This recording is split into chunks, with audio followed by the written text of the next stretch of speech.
Salut, c'est Géraldine, ça va? Today we're going to talk about how to solve the French conversation gap. I'm going to teach you how, and you will learn everything that's been missing from your French for a while. I will show you. That's very, very important. You will see how relationships and conversation evolve, and I'm going to give you examples because earlier this week, we saw how to learn a second language, how different it is from learning your first language. And at the end of the lesson, we talked about the specificity of French. Today, I'm going to show you how French conversation itself evolved. Just not telling you that the rules are different, how they evolve. We're going to start with a lesson, and then you will have an opportunity to test yourself with a quiz with everything that we learned just before. First, let's talk about conversation rules. I'm taking the example of the American culture versus the French culture today just because I know the conversation rules of the American culture better. So if you're from another culture, it's different as well. British versus French, Spanish versus French, German versus French, Japanese versus French. There are huge differences, but because I know this one better and I know French pretty well, this is the best way for me to show you the differences. Okay? Maybe you've already heard of this term, but very often we refer in terms of culture differences to the American culture as speeches. It's not the only culture. I think Canadian might be very, very similar. And we say that it's a peach culture because the peach is very soft on the outside. And this is how friendships are developed in the US. American people tend to be nice and friendly to strangers, whereas French people tend to be like coconuts, much more strong at the outside. And as soon as you get inside, it's all soft and we become friends more easily. So it's just a different point of view. No one is right or wrong. It's just differences in culture. And I'm going to show you that specifically in conversation today. So let's look at this graph.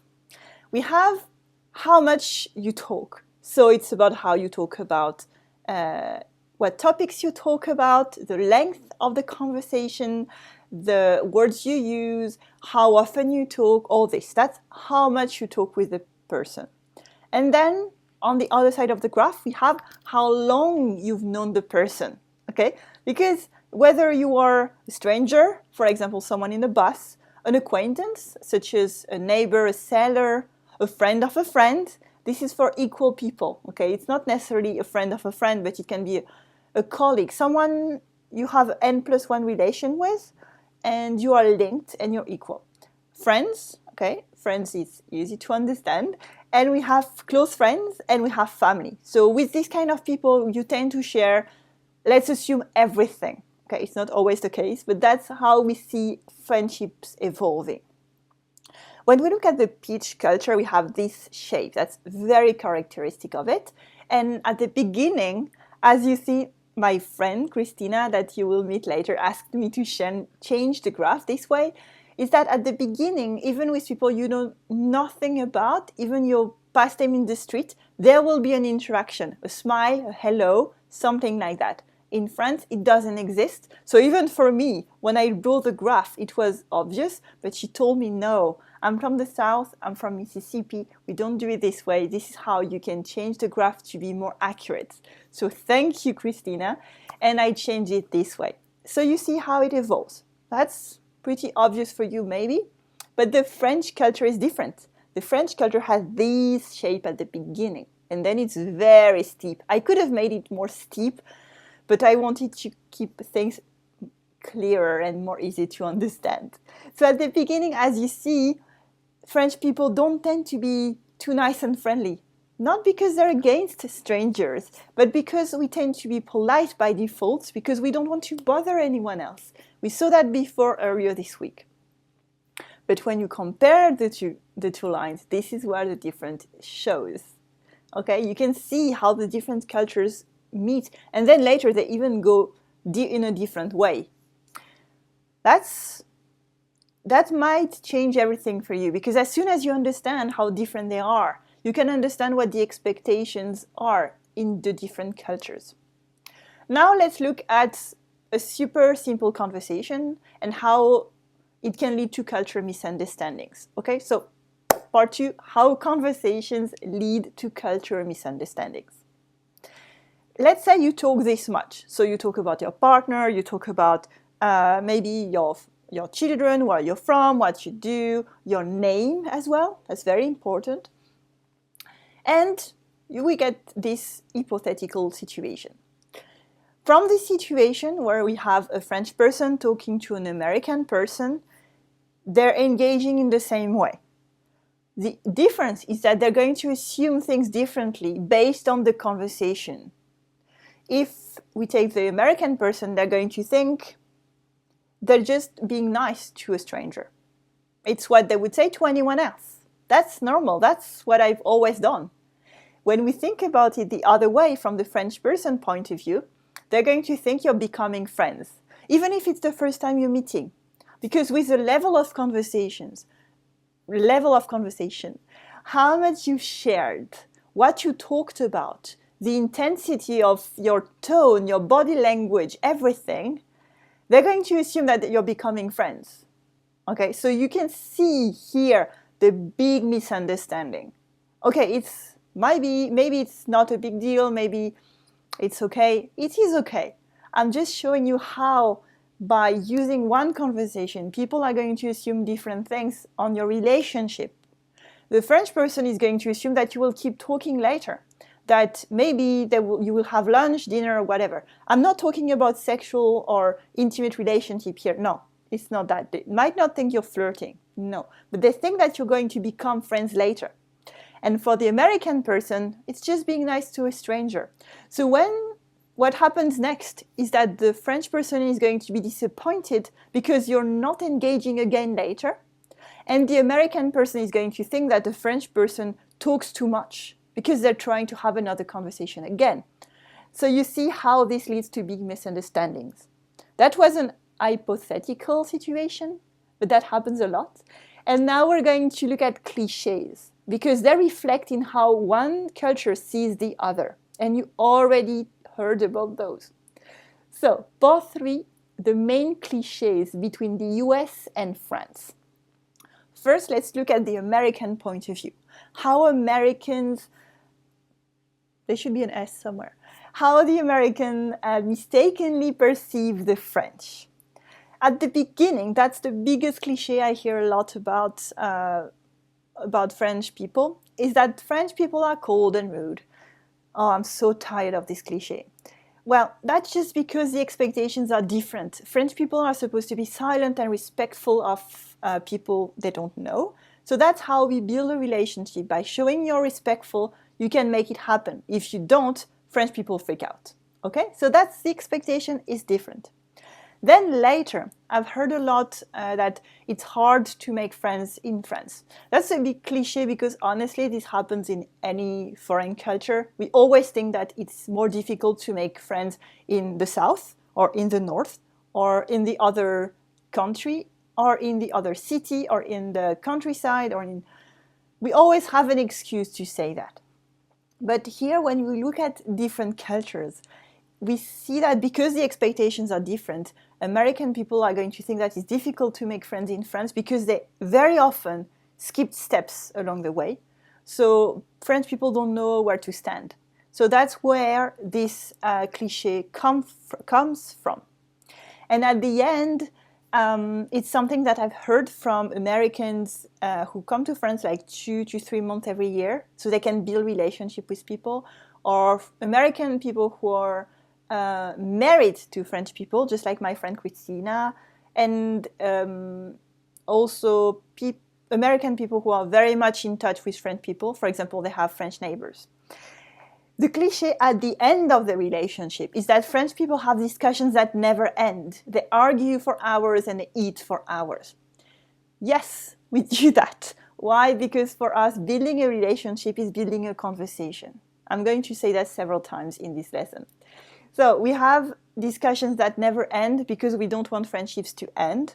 We argue a lot because we love to debate. Conversation is an art form, so you have to be creative and show how interested you are. And we eat for hours because Food is just an excuse to have a social time. That's why French people never eat alone or in front of their computer at work, that we like to talk, and food is just an excuse. So dinners are just an excuse to have endless conversations, okay? So you see along the way how these cliches build along and are based in just cultural misunderstandings. Now let's look at the other side, how the French mistakenly perceive the Americans. I'm going to blush a bit here because I'm a bit embarrassed to talk about that. But remember, no one's wrong. It's just a matter of differences, and that's fine. If we understand them, we can fix them if we wish in order to integrate better. And if we don't, at least we understand. So I'm saying that, but it's not against you. I'm very sorry. So the first big misunderstanding, especially between foreigners, is that at the beginning, when they don't know each other, French people are going to think, why is this American talking so much? We don't know each other. So very often it's overwhelming. There's too much too soon. They're smiling too much. They're asking too many questions. They're giving you too much information. So if you know your strangers and you know this is a situation and it's not going to evolve into friendship, we are very often overwhelmed. Honestly, when I'm abroad in the United States, I have to push myself a lot to not be overwhelmed. And again, it's an instinct. It's not against you. It's just like, it's too much information all the time. So as a French person, I have to adapt and I have to remember it's just different. So the body language is different as well. People smile too much. So as a French person, my reaction is either be overwhelmed or try to compensate by speaking more and engaging too much. For example, when I was in Phoenix, I think 3 years ago, and I was going to a cafe. I didn't know anyone there, and the waiter was always saying, "How do you do?" And I was answering that because as a French person, you ask me a question, I answer. And my friend Christina, she told me, "You're not supposed to answer. You don't have to say how your day went or where you're from, etc." And I was doing that, so I wasn't understanding the culture there. So I have to adapt all the time. So that's the biggest cliche at the beginning. We have to adapt to how much information the Americans are giving us. So that's a huge cliche at the beginning. Then, the cliche in the middle is that Americans are very superficial. They're overly friendly at the beginning and then forget about you. I hear that a lot in expat groups, French expat groups living in New York, Washington, the big cities with lots of French people, San Francisco as well. And that comes from the fact that it's exactly what we saw before in the example with how much you speak. Because French people are going to assume, based on how much the Americans are talking to them, that they want to become friends. But they don't. So they stop talking. And then the French are like, what happened? What did I do wrong? Did they forget about me? Did they change their mind? And it's not because they changed their mind, it's because they never assumed anything at the beginning. So you see, that's a huge cliche. If you ask French people around you what they think about American friendship, they're going to say that. And again, it's a cliche. Nothing's wrong. It's just a difference in culture. And at the end, in terms of conversation, we have the opposite of what we saw before. French people think that Americans don't like to have real conversations. So real here is important. They always talk about safe subject and it's boring. Again, it doesn't mean that you are boring. It's just that the rules are different. And French people like to push things. They want to debate. They want to argue. It doesn't mean that it's against you. No friendship is going to ever be broken because of that. It's just that we like to disagree. We like to push boundaries. We like to talk about almost any topic in order to have a relationship and a conversation that's going to make us better. And when we saw that in the US, it's more about agreeing, being together, it's completely the opposite. So the expectations are different, and this is how we end up with such a cliche. They don't like real conversations, they talk about safe subject, and it's a bit boring. Because in France, that's what kills anyone. You should not be boring. As a conclusion, I think that you understood now how conversation equals relationship in France. If you burn the steps, if you go too fast, there will be a big misunderstanding and you will be like in the limbo of relationships. And conversation builds relationship and relationships build conversation. So they go together and it's much more steeper than it can be in the American culture and very slow at the beginning. And the conversation is not your grammar, it's not your perfect vocabulary, it's more the level of French. So that's very important to understand how to adapt your French to context. Also the amount of words also that you use. Shorter sentences are for people you don't know, longer ones are for people you know a bit more. The topics we talk about, don't talk too soon about God, religion and money and politics. Yes. And the pronunciation as well, because the more you know the people, the faster you're going to speak very often. And all this make for the conversation. And this can make one of the biggest difference in your French, because you will be able to patch up what's missing. And by working on how to make this evolve, you can understand TV shows better, movies better, French people better, and the culture as a whole, and really get into the French culture as you want it. Now I'm going to call my friend Christina for a quiz. First, a situation à la boulangerie, at the bakery. That's a very, very classic interaction. Taking that because if you're coming to France for a little visit and you want to test your French, that's a perfect way to test your French. So first, at la première visite, at the first visit, what is a normal interaction? Let's give it a try. Bonjour, je veux une baguette. Merci. Et avec ceci? C'est tout. Ça fera 1 euro. Au revoir. Okay, so that was the dialogue that happened between Christina and me. This is an exercise, okay? So we're going to see how this goes. This is the dialogue in written form, so you can have a look at it. You remember it because you heard us. And now I want you to rate the conversation in terms of 4 elements. First, what do you think about the politeness? What rate would you put it? A, B, C, D, F? The grammar.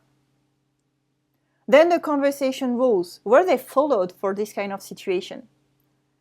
And at last, does it sound French? This is not necessarily about the perfectness, about how perfect the vocabulary is, but more, does it sound like something that a French native would say? That's the dialogue. I'm going to leave you a couple of seconds to think about that. Okay, so remember all the elements I want you to rate the conversation on. Think about that. I'm waiting.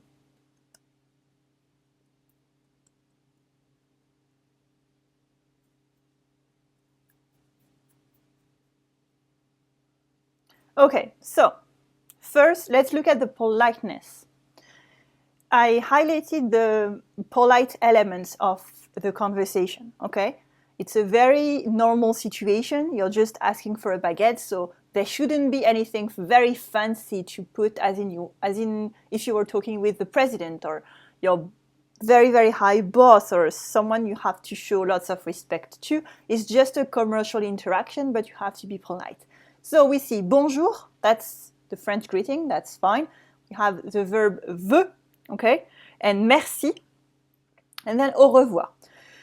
That's okay, but it's not exactly what should be done here to be properly polite. We should say bonjour, so that's the same. Je voudrais, so we change the present to the conditional, je voudrais, which is I would like, and s'il vous plaît, please. And then we say merci afterwards, and bonne journée, au revoir. Again, none of this is absolutely 100% mandatory, but this is how it goes. This is what I hear when I go to the baker and someone is buying bread before me, okay? So this is how to make the French polite based on the dialogue that you just saw. So politeness, I would rate it B. It's not great. I'm pretty generous on my rating. I always do that. But it's not super polite. It's not perfect as it can easily be. So I'm going to put a B on politeness. Then let's look at grammar. Bonjour, je veux une baguette, merci. Et avec ceci, c'est tout, ça fera 1 euro. Here I put the tricky things in a highlight. So you have the verb, je veux, so that's good. That, well, the verb agrees with the subject. It's a proper present. Une baguette, the right gender of the verb, of the noun. And c'est tout. So again, it's a sentence that's okay. So for grammar, I'm going to put A. It doesn't mean it's perfect as the whole conversation, but for that, it's good. So the grammar is good. In terms of textbook French, it's perfect. Then the conversation rules. What do we see here? The exchange is short, it's straight to the point. It has the greetings that are expected. So I would say that's set to B+, because apart from the greetings that are missing, the conversation rules are pretty well followed.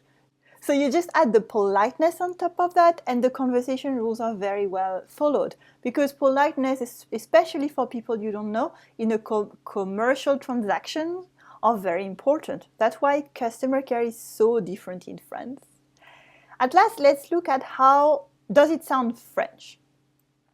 We have that, and honestly, that was really for an example, but Christina even told me, "Wow, that's awful."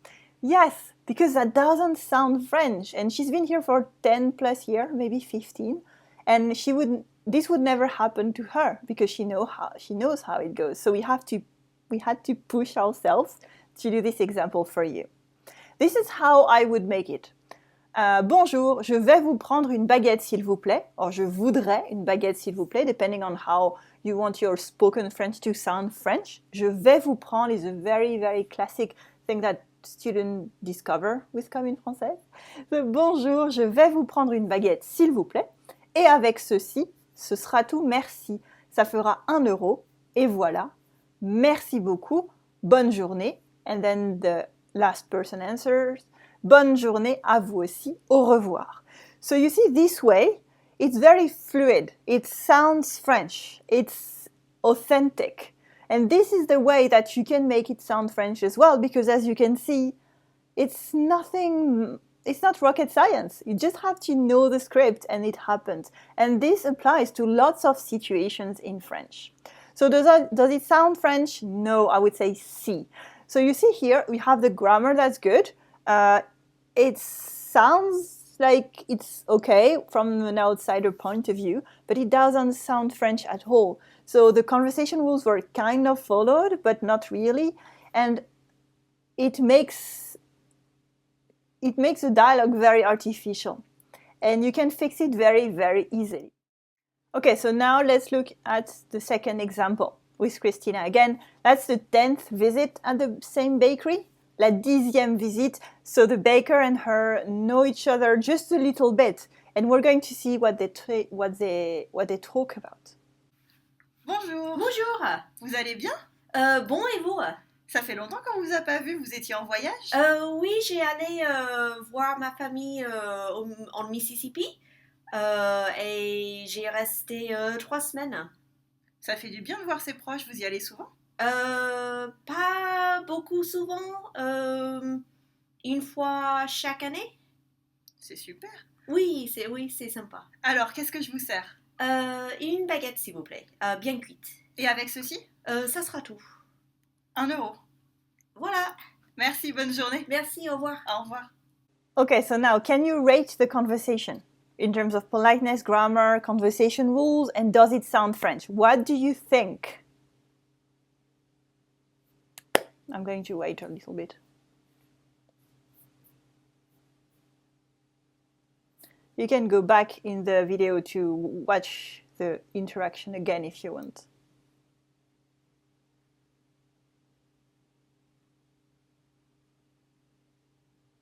Okay, so think about the 4 elements.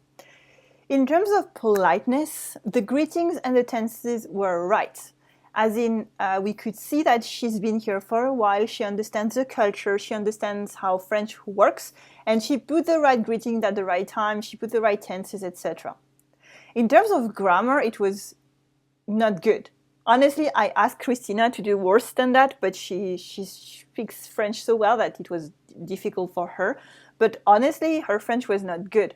It was okay, but there were still mistakes in terms of of verbs and grammar, and the sentences were backwards, so it's not really good. So I would put a C on grammar. Then in terms of conversation rules, she got an A because she was familiar enough, but not too much. She still used vous. They used vous together, so that's the right level. She didn't use tu just because they've known each other for a while. Her answers were on purpose. She didn't go too far. And as you can see, she didn't use any names. So this is how the conversation went. All these boxes were ticked properly. So from that, I see that Christina is doing great. So I put her an A on conversation rules. And at last, does it sound French? Yes, it does. Even though her grammar, conjugation, and lots of other things were not perfect, far from it. It sounds French because her body language, her topics, her French greetings, her politeness were great. So what I want you to see here is that it doesn't matter how many mistakes you make, just like she did. It's better to have more mistakes and know the rules of conversations than make no mistakes, like conversation number 1, and being completely like a robot. It's not a person speaking, it's a textbook, and that ends up being very boring and unauthentic. So I wanted to show you these conversations so you could see what to do and what not to do and figure it out by yourself.